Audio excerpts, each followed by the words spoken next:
mkono wa kushoto. Na baada ya hayo Yerusalemu utakaa mahali pake, naam, hapo Yerusalemu. Bwana Yesu asifiwe sana. Amen. Asubuhi ya leo ningependa tukaweze kushiriki neno hilo la Bwana. Lao linaoenda kutupeleka katika upeo ulio tofauti, na linaoenda kutupeleka katika kiwango kingine katika ibada ya leo. Bwana Yesu asifiwe sana. Amen. Bwana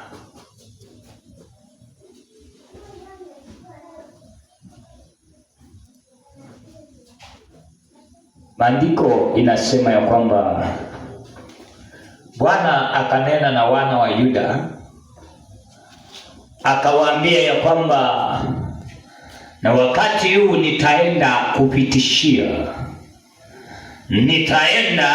kuwatishia na kusitishia farasi ambazo ni za maadui wenu. Hebu soma mstari huo ile.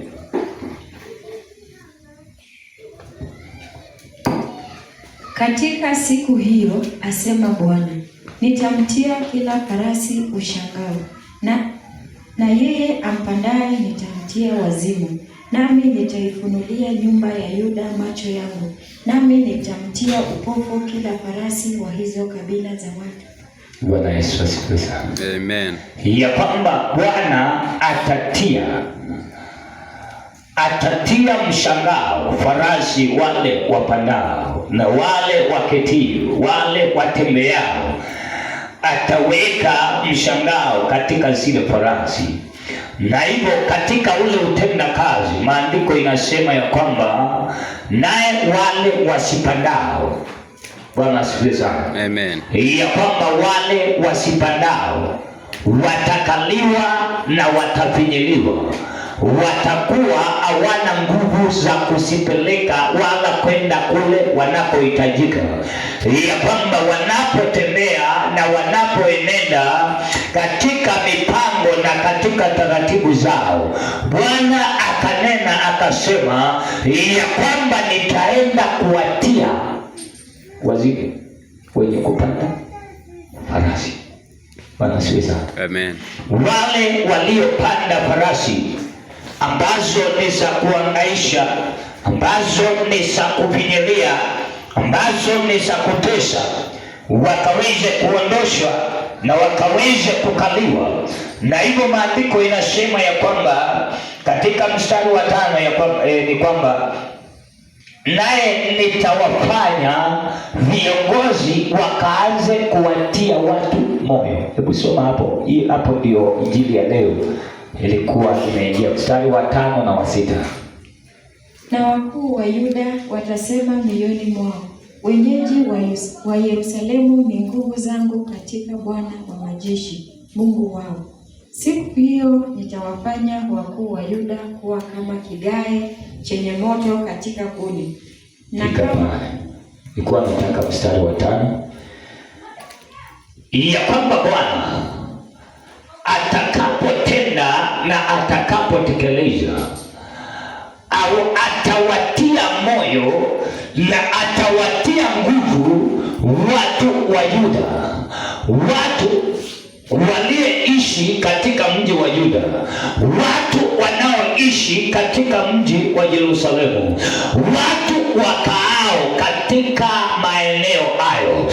Bwana ataenda kuwatia nguvu ya kwamba wataenda kuyaona matendo ya Bwana, wataenda kusiona nguvu za Bwana, wataenda kuona wokovu wa Bwana katika maisha yao, ya kwamba kule waendako na kule wakao, ya kwamba kule watembeao, ya kwamba kule wanakoshiriki. Maandiko inasema na wakuu wa Yuda, watu ambao wanaokaa katika Yuda, wanaokaa katika Yerusalemu, wanaokaa katika njia za Yerusalemu, wanaokaa katika mapito ya Yerusalemu, wanaokaa katika maeneo ya Yuda, watapata nguvu na watasema ya kwamba na ni Mungu aliyetutia nguvu.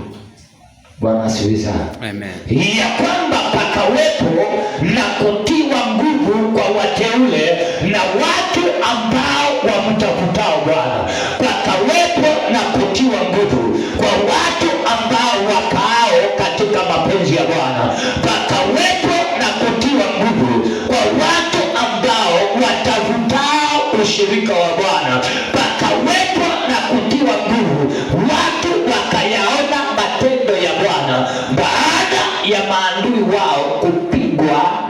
kunyamazishwa, kupigwa na kuondolewa, kupigwa na kukaliwa, ya kwamba Bwana akaleta kuonyesha ama kujifunua ya kwamba na ni Bwana wa majeshi atendaye mambo haya katika maisha yetu, atendaye mambo haya katika njia zetu, atendaye mambo haya katika kizazi tulioko, ya kwamba kwa yale yote tunayofuatilia Bwana akayatekeleze.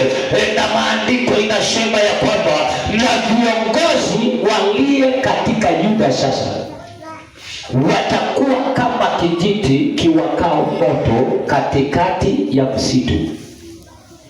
Bwana asifiwe sana. Amen. Ya kwamba watu ama viongozi ambao ni wa Yerusalemu, viongozi ambao ni wa Yuda, sasa watakuwa kama kijiti kiwakao katikati ya msitu. Wapendwa, hapo ndipo twahitajika ya kwamba tukainuke na kushika moto. Bwana asifiwe sana. Amen. Ya kwamba pakawepo na watu ambao wamejaa moto. Moto wa maombi unajaa ndani ya watu, moto wa kuhubiri ukawe ndani ya watu, moto wa kutafuta uso wa Bwana ukawe katikati ya maisha ya watu, ya kwamba moto wa kumtafuta ufalme wa Mungu, moto wa kutafuta mapenzi ya Kristo, ya kwamba ukawake katika mioyo ya viongozi na watenda kazi. Bwana Yesu asifiwe sana. Amen. Ya kwamba moto huu unapowaka, moto wa utenda kazi unapowaka, utapata unawakisha wengine kutenda kazi. Moto wa maombi unapowaka, utawakisha watu wengine kuanza maombi. Moto wa amani unapowaka, utapata kuwakisha wengine kuwa na amani. Wakati moto wa kuhubiri unapowaka, utapata uinjilisti unaendelea nyakati zote. Wakati wa kujitolea kwa ajili ya kazi ya Bwana, moto ukiwaka, utakuta we have no limit in working. Bwana Yesu asifiwe sana. Amen. Ya kwamba viongozi waliende viongozi katika Yuda, waliende viongozi katika nyumba ya Bwana, waliende viongozi katika madhabahu. Kuna kitu kinahitajika katika maisha yao, kuna kitu kinahitajika katika njia zao, kuna kitu kinahitajika kwa ajili ya kuendeleza kazi ya Bwana. Bwana Yesu asifiwe sana. Amen. Maana kama viongozi watakaa wakiwa wamezidia, basi watu watakayepatikana na wao watakuwa wamezidia. Kama viongozi watakuwa ni watu walegevu, wale watu watakaopatikana watalegea. Kama viongozi watakuwa ni watu wasiojitolea, watakaopatikana hakuna mtu wa kujitolea. Kwa nini? Kwa sababu hakuna moto katikati yao. Bwana asifiwe sana. Amen. Na hii ndiyo sababu maandiko inasema ya kwamba ninawajua. Bwana asifiwe sana. Kisoma katika kitabu cha Ufunuo, maandiko inasema Bwana akasema ninaijua ninyi, na wajua ninyi si baridi wala si moto. Bwana asifiwe sana. Amen. Ninyi ni fugufugu, unawaka ukizimia, unawaka unazima, unawaka unazima. Unakuta sasa ni Bwana asifiwe sana. Amen. Ya kwamba hausimami. Na neno linasema ya kwamba akasema it is either ukuwe baridi ama ukuwe moto. Maana kama utakuwa vuguvugu, Bwana atakutema. Unapokuwa vuguvugu katika kazi ya Bwana, Bwana ukutema, na haijalishi wewe ni nani. Bwana asifiwe sana. Amen. Maandiko inasema ya kwamba msiwe baridi, maana viongozi wa nyumba ya Yuda watakuwa kama kijiti nyuki wakao katika msitu. Wapendwa, nimekaa nikingojea nione watu ambao wanajitolea kama kijiti kinataka kuwakisha watu katika madhabahu haya. Nimekaa nikitamani na nikitazamia nione watu wanaotaka kuwakisha moto wa Bwana, watu wanaouliza tutafanya nini pasha, watu wanaouliza tutaweka mikutano ya injili lini, watu wanaouliza tutapatana maombi saa ngapi, watu wanaouliza wapendwa wanaendelea aje na watafanya nini, ya kwamba moto unawaka unawasumbua, wanataka kuwakisha wengine. Wanasifiwa. Amen. Maana kitu hicho ndicho kitu kinachohitajika katika nyumba ya Bwana na katika nyumba ya Mungu, ya kwamba viongozi wa Yuda wakawe kama vijiti vilivyowaka moto katika msitu, ya kwamba watu wakawe kama vijiti ambao ziliowakisha ili zikawakisha wengine. Wapendwa, kinachonishangaza ni kuwa badala ya kuwakisha wengine tunaenda tukizima wale wengine. Wanasifiwa. Amen. Unakuta kama tuko moto, badala ya kwenda kuwakisha wengine tunaenda tuzime, ndio tubaki tukiwa moto peke yetu. Nataka nikwambie kijiti kimoja akiwezi kuwaka milele. Wanasifiwa sana. Na kama tunahitaji moto uongezeke, lazima tuongezee kuni. Wanasifiwa sana. Amen. Hata kwenu mahali mlikuwa mnapika nyumbani, maana hapa najua utaniambia mpikange na kuni. Wakati mlikuwa mnaweka kuni moja au kepika kuni moja chakula kiive, ilihitaji uweke kuni na uongeze ingine na uongeze ingine. Vile kuni zinavyozidi kuongezewa ndivyo moto ulivyokuwa unazidi kuwaka, na vile moto ulivyozidi kuwaka ndivyo chakula kilivyozidi kukaribia kuiva. Vile vitu vilivyozidi kuongezeka ndivyo joto ilizidi kuongezeka. Wapendwa, kuna kitu ambacho twahitaji tukajue, ya kwamba kukaa kwangu peke yangu na kukaa kwako peke yako haitoshi. Twahitaji tupatane, tutembee katika kutiana moyo na katika kuwakishana ili msitu wake. Bwana asifiwe sana. Amen. Tuna msitu unaitwa Kenya na bado haujawaka. Panatafutwa kitu ya kuwakisha. Pangali panatafutwa. Tuko na msitu mkubwa unaitwa ulimwengu. Tumetumwa kuendea mataifa yote, lakini katikati ya kule kuendea sasa panahitajika na maana nataka nikwambie mti moto ulianzishwa na kijiti moja ya kiberiti. Ukiingia na ushike forest, uwezi sema ile moto iko mahali pale ati ilianzishwa na hiyo. Bwana asifiwe sana. Amen. Ingawaje ilianza na kitu kidogo, inaweza waka mpaka mashima moto yashindwe na kuzima. Inaweza waka mpaka mashima moto yatafutwe na yalemewe. Inaweza kuwaka mpaka watu watafutwe walemewe. Kwa nini? Maana sasa vile imewaka haiwezi zimika. Bwana Yesu asifiwe sana. Na hivyo ndivyo ilivyo katika kazi ya Bwana, ya kwamba tukianzisha na tuwakishe na tuende tukiwakisha na tukiwakisha, ya kwamba ile moto itakuwa kuu. Vile tunavyozidi kuongezeka ndivyo moto inavyozidi kuwa na nguvu. Vile tunavyozidi kutamba ndivyo moto inaenda ikiwakisha. Maana kuna watu wanangojea ili moto ukawake mahali hapa ndio utende kazi. Kuna watu wanaotarajia ya kwamba moto wa Bwana ukatende kazi na ukafunuliwe, ya kwamba moto ukaanze mahali hapa na watu wakapata kukombolewa. Neno linasema ya kwamba na Yuda, viongozi wa Yuda watakaa kama vijiti vilivyowakisha katikati ya msitu. Bwana asifiwe sana. Amen. Na hivyo tunahitaji watu. Ninasema ninahitaji wapepo. Ninasema ninahitaji wazee. Ninasema ninahitaji wamama. Ninasema ninahitaji vijana wanaosema ninatamani niwakishe, ninataka kuipeleka Injili, wanaosema ninataka kujenga, ninataka kuendeleza ushirika, ninataka kuendeleza kazi ya Bwana, ninataka kuona watu wakipona na wakikombolewa. Somebody. Bwana Yesu asifiwe sana. Amen. Maana panapopatikana mtu, Mungu anamuagiza. Bwana asifiwe sana. Amen. Na hivyo vita zile zitengenezwao, maana vile moto ukiwaka, unapokuwa na changamoto za kuzima. Bwana asifiwe sana.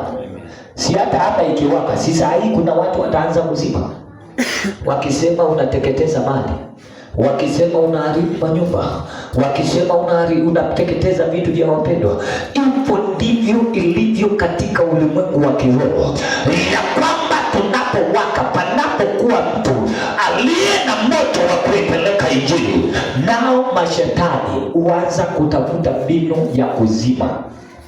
Bwana asifiwe sana. Amen. Nao watenda kazi wa giza huanza kutafuta mbinu, nao watenda kazi wa mizimu huanza kutafuta mbinu ili wakazimishe, ili wakazime kabla haujaiokoa mioyo, kabla haujakomboa zile familia, kabla maisha ya watu wale hawajakombolewa. Wanakuja kwa mbinu zao kuzima. Vile tunavyokimbia kuzima mioto inaposhika katika vijiji na katika forest, tunataka izime, isiharibu environment. Ujue pia tunapowakisha moto wa kiroho unaharibu kazi za giza. Nao mashetani utafuta mbinu, nao mashetani utafuta njia ya kuzima moto wa viongozi ambao wameteuliwa katika Yuda. Haleluya. Amen. Wapendwa, Injili hii tunapoianza na kuendeleza, tunapata changamoto za kutupiga, tunapata watu wa kutupiga, tunapata watu wanaozuilia ya kwamba madhabahu na utenda kazi wa madhabahu usiyafikie mataifa na usifikie ngome ambazo zilizostahili kufikiwa. Hivyo tunapoenda, ujue resistance hivyo. Hivyo tunapotamani, usijue tunaenda kwa wepesi kama mtu. Hapana, tutaenda tukipambana na tawala zile ambazo zimetuzunguka, watu wenye kinyongo, watu wenye kiburi, wachawi wanaotuzunguka, waganga wanaotuzunguka, maajenti wa devil worshippers ambao wametuzunguka, wako mahali pale wakizunguka wazime moto uliowaka wa Injili. They are there to put it over.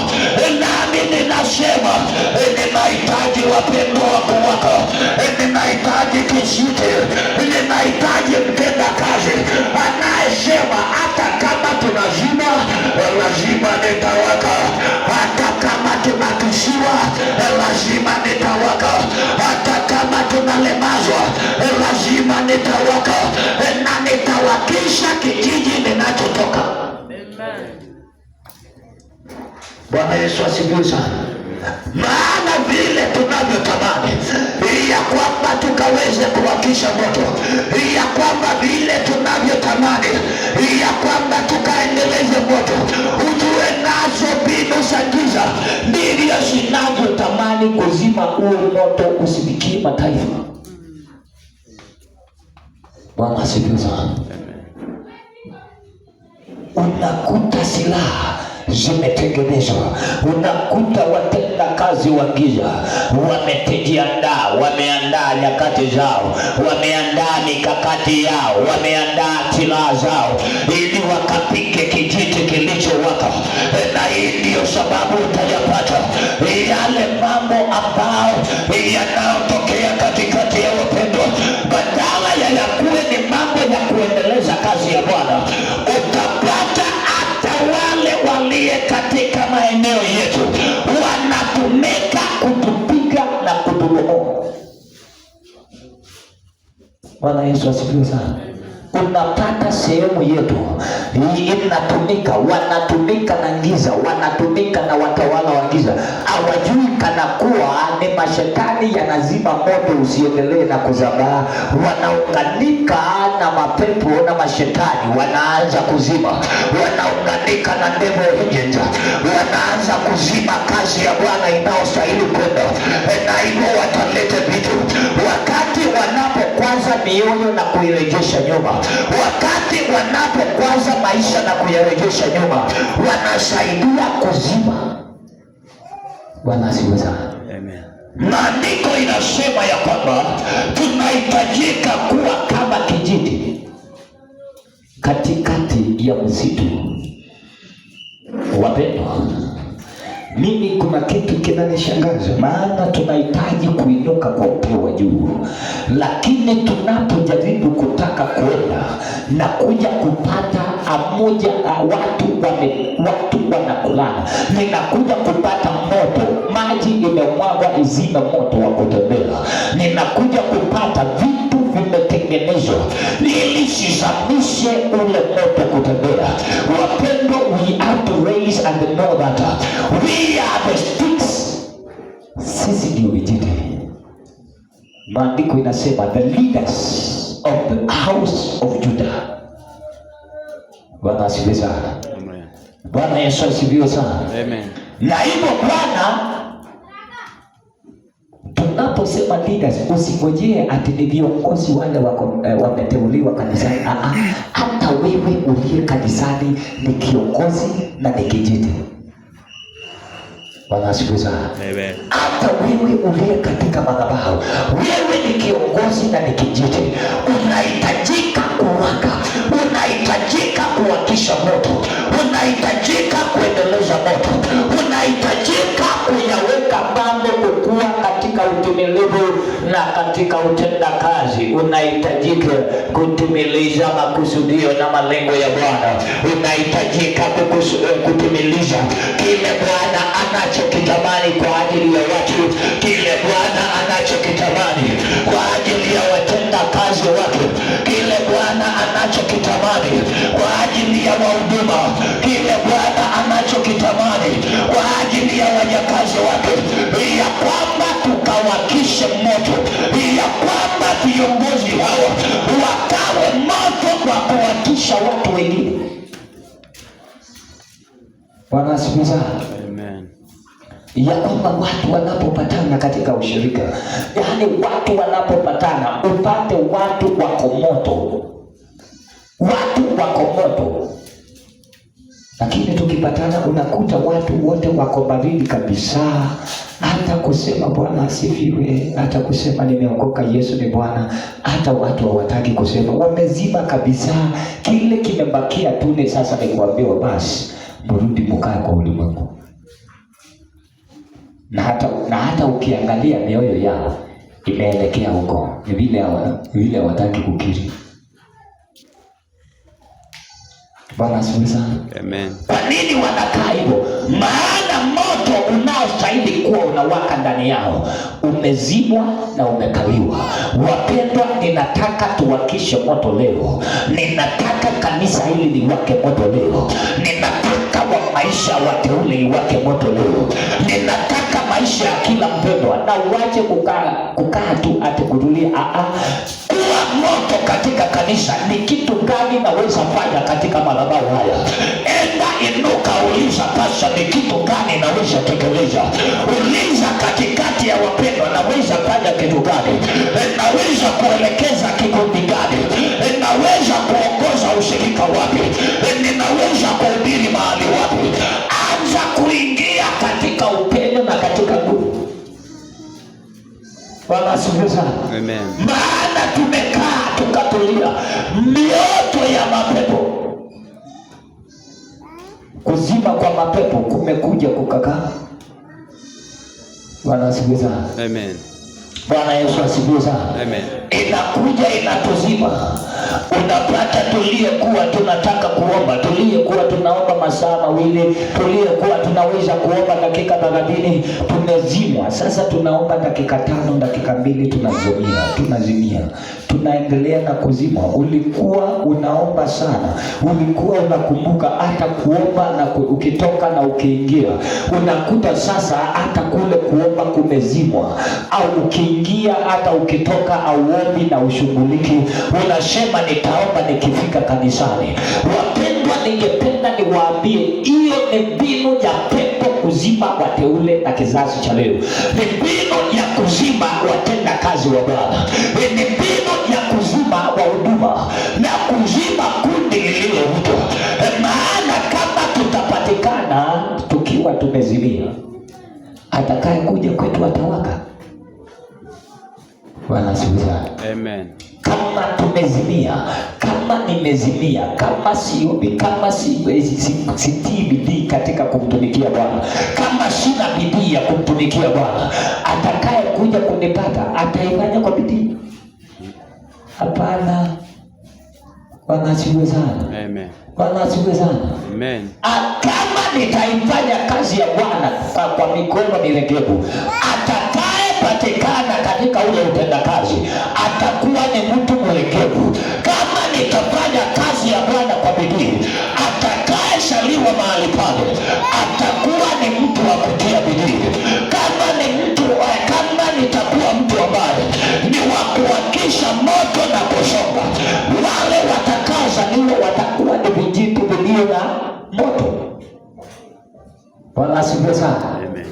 Lakini kama tutatembea na tutakaa katika njia ambao ni ya ukawaida, tutatembea katika ukawaida, utapata majira mengi tunakosa kufikia.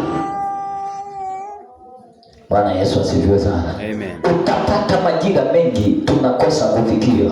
Kile kinachotusumbua ni kuwa ndio tumeokoka, lakini hata kushuhudia mtu kumwambia nimeokoka, niko na Yesu, haushuhudii. Kwa nini? Maana umezima. Kijiti chako kimefanya nini? Kimezima. Bwana asifiwe sana. Amen.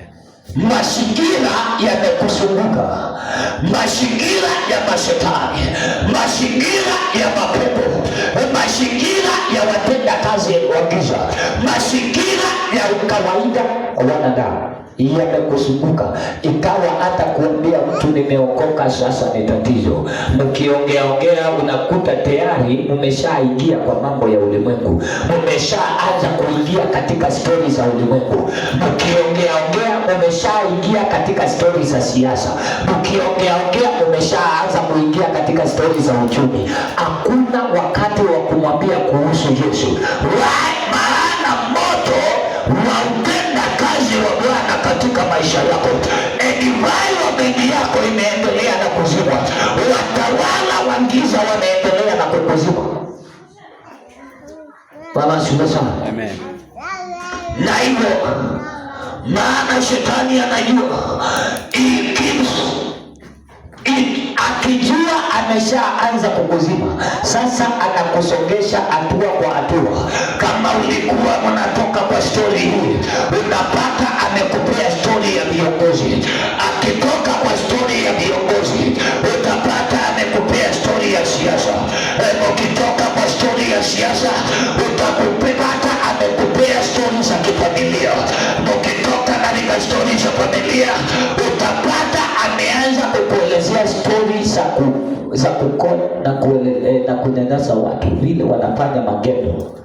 Bwana asifiwe sana.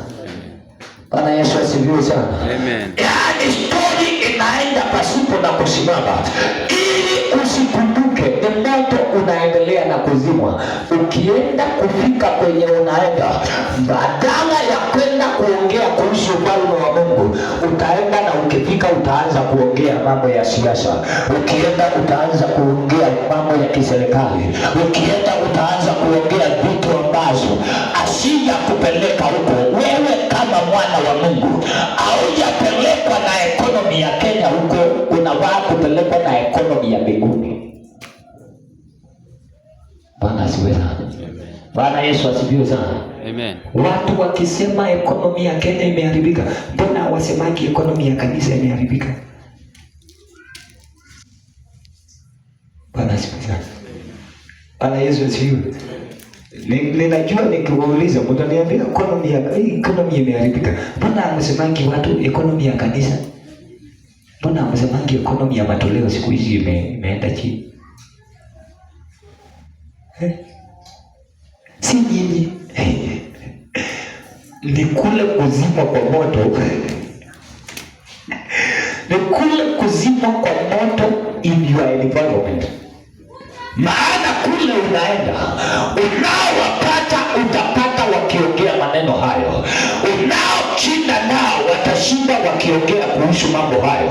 Unaotembea nao watashinda wakiongea kuhusu siasa. Basi na wewe kabla jioni ifike, utakuwa ule udugu ulikuwa ndani yako juu, sasa umepungua. Bwana asifiwe. Na unajua kile kitu ambacho nataka mjue, mambo haya huandamana na chuki. Bwana asifiwe sana. Mambo haya na environment hiyo huletwa ikiandamana na chuki. Bwana asifiwe sana. Amen. Utakapoanza kuelezewa ubaya wa mtu, Bwana asifiwe sana. Amen. Hata kama ulikuwa una ubaya na yeye, hata kama hauja kubali, kuna ka percentage kanaingianga katika moyo wako. Hiyo ni sehemu ya kuzima. Haijazima yote. Shetani hawezi kubali kuzima yote mara moja. Anajua utachanuka, utasema hapana. Anazima tu kidogo. Anaenda hatua kwa hatua, akibadilisha hatua kwa hatua, akienda environment yako akizima. Kama ulikuwa unajitolea kwenda katika kumwabudu Mungu na kwenda kumwabudu, kutafuta uso wa Bwana, itafika mahali aanze kukwambia, yaani ukute anazuia zile nyakati za kwenda katika ibada. Anaweza kuzizuia kwa kukupea kazi, anaweza kuzizuia kwa kukupea njia zinazokaa kuleta manufaa, anaweza kuzizuia kwa njia ya kujaribu, ndio wakati neno la Bwana linaokuja lisikupate. Vile unavyoendelea na kudhoofika, ndivyo maisha yako yanaendelea na kudhoofika kiroho. Bwana asifiwe sana. Na tumedhoofishwa. Bwana asifiwe sana. Amen. Tumedhoofishwa. Maana viongozi wanaohitajika kuhakisha sasa hata ile burden haiko. Bwana asifiwe sana. Amen. If that burden is not there, kama ile burden ya kumtumikia Mungu hakuna, kama ile bidii ya kutumikia Mungu hauna, wewe utakuja kuambia watu watumikie Mungu wewe. Bwana asifiwe sana. Moto wako umezima.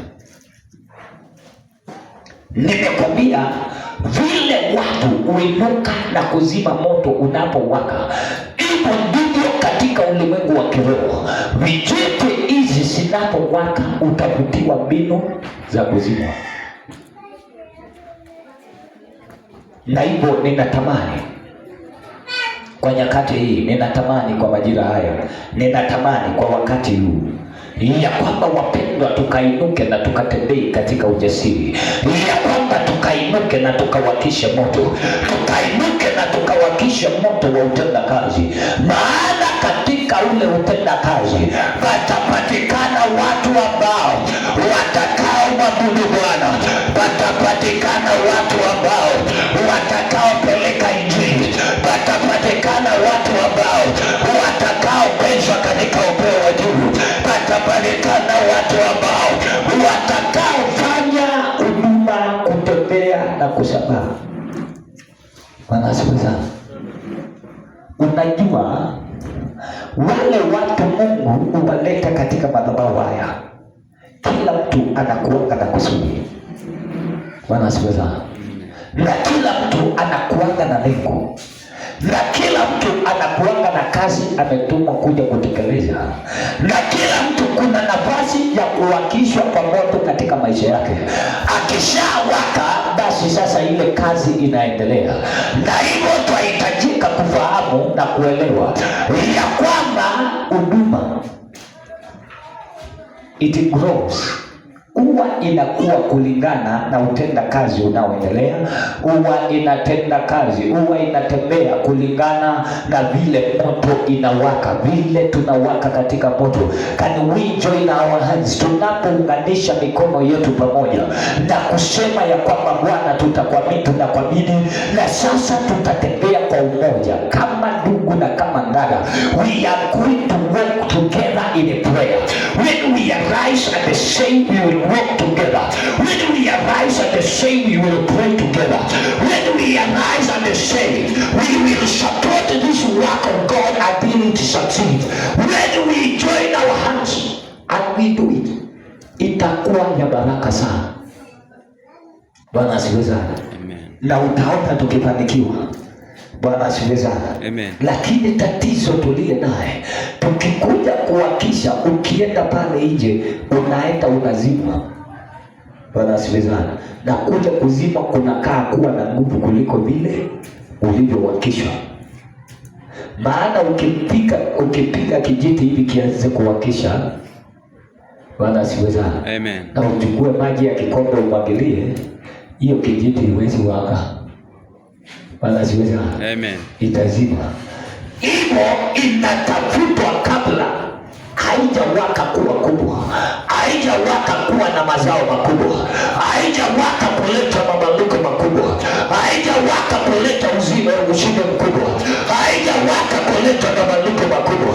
Unapata yale mambo ambayo yanayohitajika yamezimwa katikati ya wapendwa. Kanisa linahitaji tuamke ya kwamba tuna watu tunahitajika kupenda kazi, tunahitajika kuwakisha moto, kuwakisha moto wa Roho Mtakatifu, kuwakisha moto wa utenda kazi, kuwakisha moto wa huduma, kuwakisha moto wa wateule, kuwakisha moto wa uinjilisti, kuwakisha moto wa kuifikia mioyo.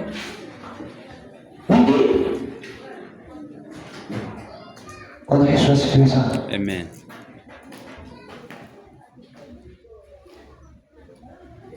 Bwana Yesu asifiwe sana.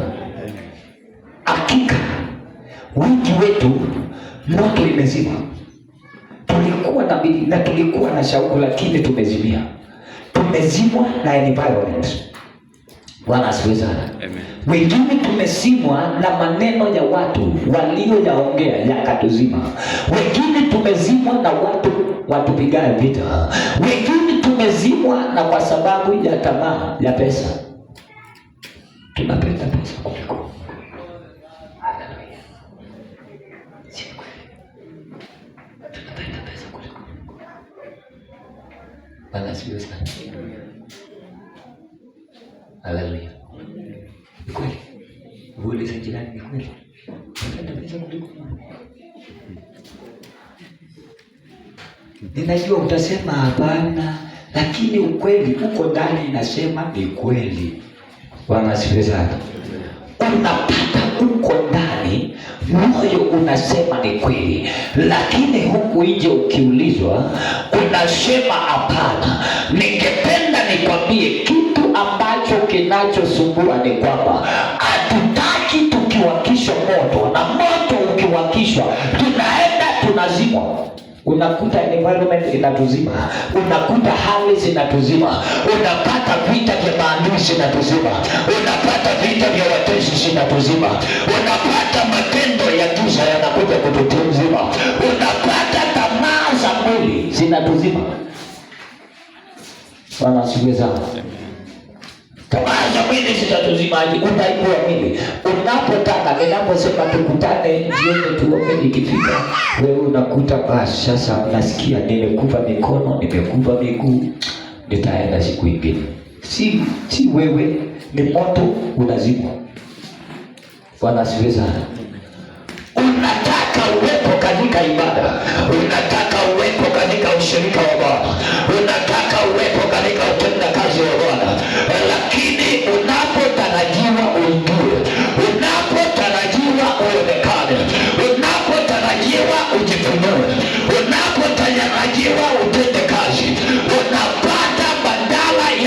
usiendelee, unazibwa na hali zinazokusunguka.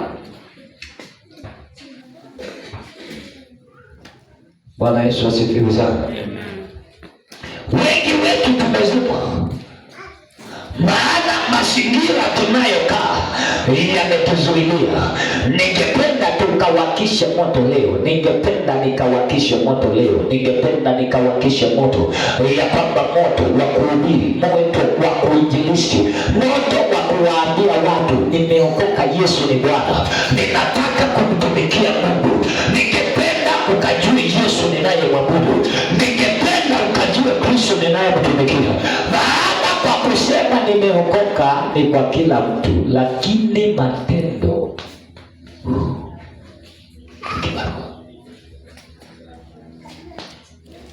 Bwana Yesu asifiwe sana. Amen. Kwa kusema nimeokoka kwa midomo ya watu kumejaa, matendo yamekuwa ni kusema nimeokoka, Yesu ni Bwana. Watu wamekuwa ni kusema ninajua Bwana ni mwokozi wa maisha yangu, lakini yale matendo yanayoandamana nao, ningependa nikwambie yako tofauti, wanatokea wakiwa vitu tofauti. Wapendwa, ningependa niwaambie, kama uko katika madhabahu haya, jua wewe ni kijiti cha kule ulikotoka, na Bwana anataka kukuwakisha uende ukawakishe huko. Bwana asifiwe sana. Amen. Bwana Yesu asifiwe sana. Ya kwamba tukiwa katika madhabahu haya, wale tulie katika madhabahu haya, wale tulie katika huduma huu, wacha kujiachilia, wacha kujipendeza, wacha kujiachilia. Wengi wetu tumejiachilia sasa. Bwana asifiwe sana. Hata kuambiwa tu waaminifu kwa Bwana, hatuwezi kuwa waaminifu, tunakaa hatuko huko, kuna mioyo haiko ndani. Bwana asifiwe sana. Na hivyo kwa njia ile twajipata tumeingia katika majaribio, twajipata tumeingia katika njia ya kupotoka. Wapendwa, ningependa leo mioyo ya watu iwakishe.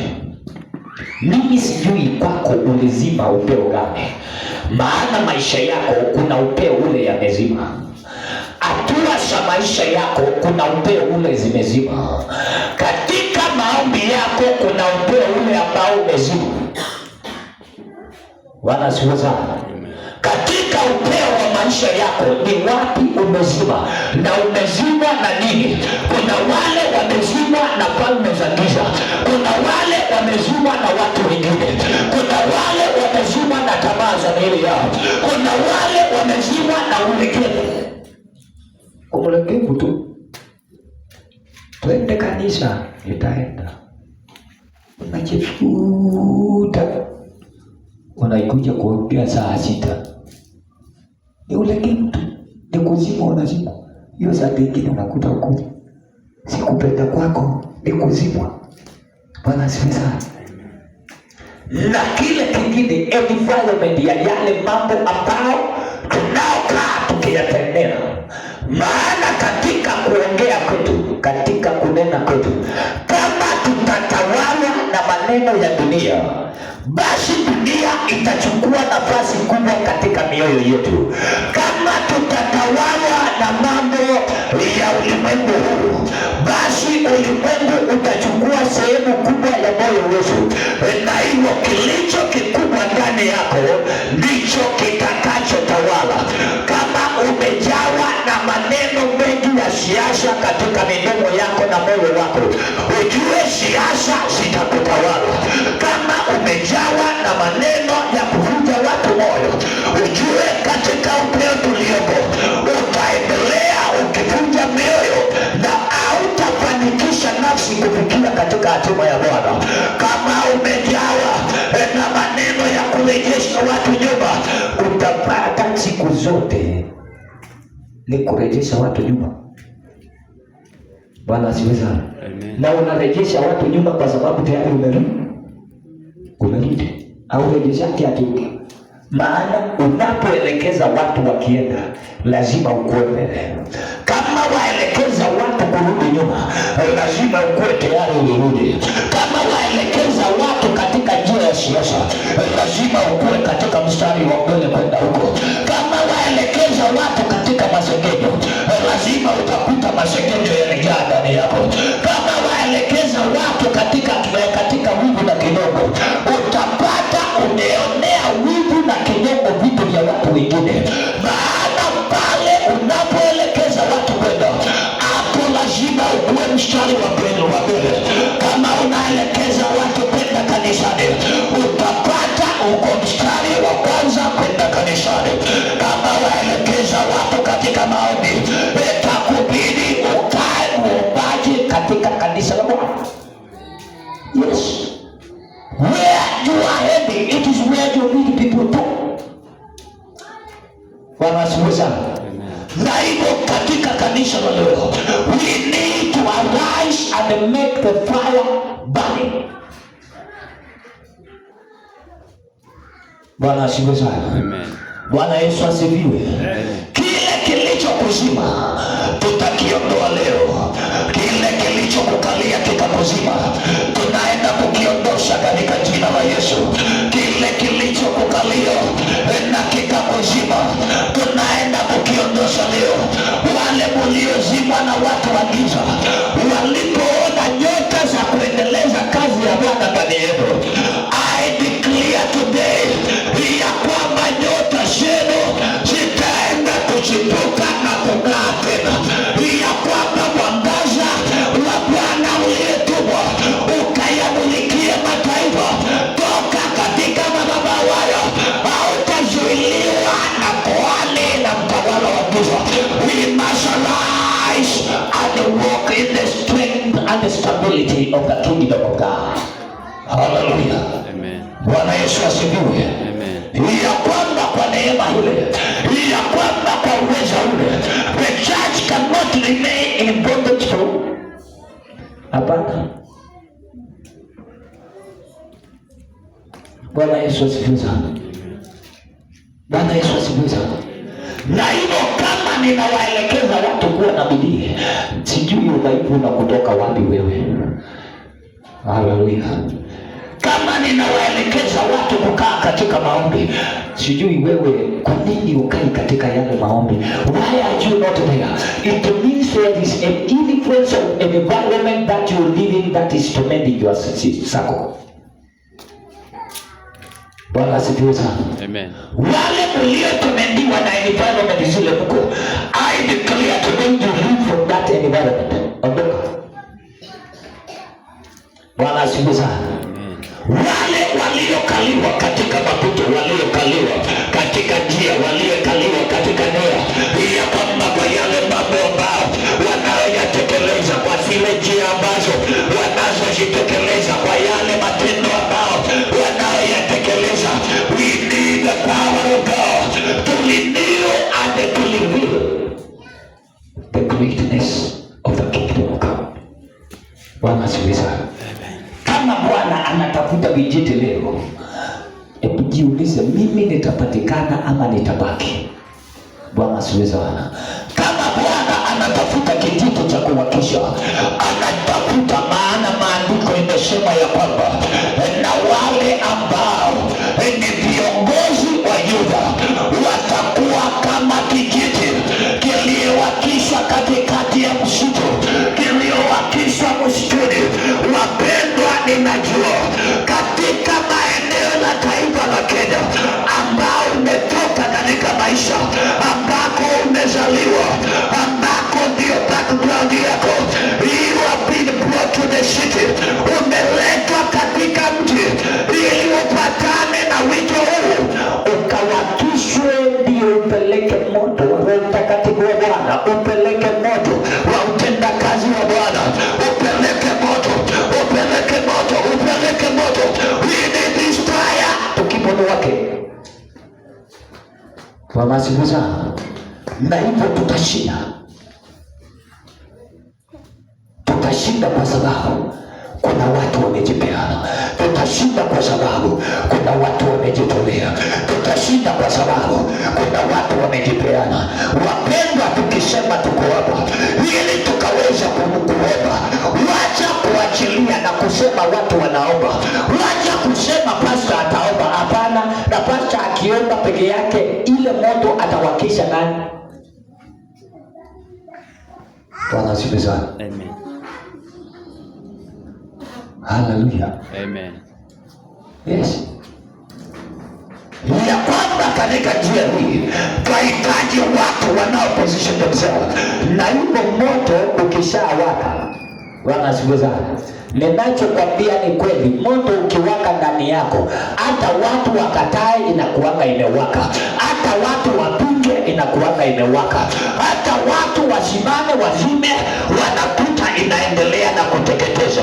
Kwa hivyo ningependa mchana wa leo tukawakishe moto wa Roho Mtakatifu, ya kwamba maeneo yaliyokuzima yakaweze kukuondokea. Agano zilizosimamishwa zikusumbuke, ya kwamba zikakuondokea. Kule kujipenda, unajipenda, ujikatae leo na useme from today I will stand not only because of my life but because of the kingdom of God. Kwani Mungu alikuumba kwa nini? Si alikuumba umtumikie. He created you that you be servant. Bwana asifiwe sana. Hizo vitu zingine umeongezea, na hayo mambo mengine unaongezea. Hizo hatua zingine unaongezea ni zako. Ni mzuri zinakupea chakula, ni mzuri unaona zinakaa kusaidia, lakini ninataka nikwambie ya kwamba katikati ya vitu hizo zinaendelea na kuzima moto wa Roho Mtakatifu, zinaendelea kuzima moto wa wito katika maisha yako, zinaendelea na kuzima moto wa maombi katika maisha yako, zinaendelea na kuzima moto wa wito uliye katika maisha yako. And now you have to arise. Mpendwa, wahitajika uinuke. Imetosha. Bwana asifiwe sana. Haleluya. Amen. Bwana Yesu asifiwe sana. Amen. Unajua watu wa ulimwengu wakichoka wanasemanga enough is enough. Enough is enough. Sipitia. Bwana asifiwe sana. Amen. Ya kwamba imetosha kukaa katika hali ile. Arise. Tutoke katika umateka ule. Hapana. Bwana asifiwe sana. Tutoke katika ngome zile ya kwamba kuabudu kwa kawaida tu, ati watu wanaabudu, watu wanaipiga na abudu Bwana ni kawaida tu. Let us worship the Lord in truth and in spirit. Tumwabudu Bwana katika roho na katika kweli. Tukimwabudu Bwana katika roho na katika kweli, hata tukimwabudu masaa mawili na tuachane tuende nyumbani, Jumapili nao kuja utakuta mahali hapa watu wamekuja, maana ile moto iliwaka na ilionekana. Watu wanataka kuja kuisikia tena, na wameenda kuita watu wengine wakawaambia kujeni mkaone. There is power and authority that is working, but because of ukawaida wako, naenda kanisa sababu ni Jumapili, naenda kanisa sababu uko tu, you are just there.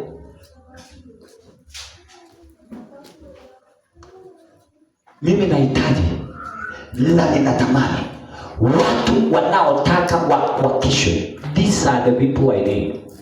Bwana siweza. Nataka watu wa kuwakisha moto, na wale ambao wamezima, I will be doing out a call. Sorry.